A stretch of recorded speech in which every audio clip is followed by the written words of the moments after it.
Sebanyak 2 unit ruko yang terletak di Jalan Negara Gampong Baru, Yaman, Kecamatan Mutiara, Kabupaten Pidi terbakar.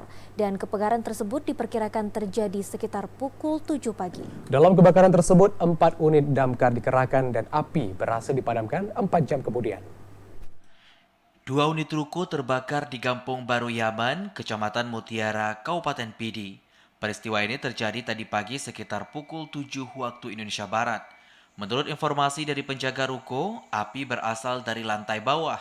Namun karena kepanikan tidak lagi melihat sumber api tersebut, bahkan penjaga toko terpaksa melompat dari lantai 2 untuk menyelamatkan diri dari kebakaran tersebut. Api membesar jelang jam 7.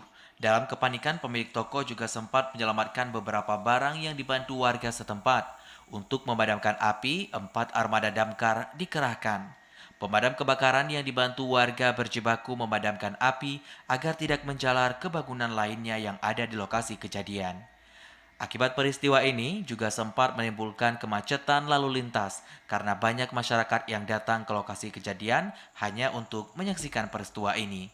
Tidak ada korban jiwa dalam kebakaran tersebut, namun kerugian diperkirakan mencapai ratusan juta rupiah. Dari PD, Hasbi TVRI melaporkan.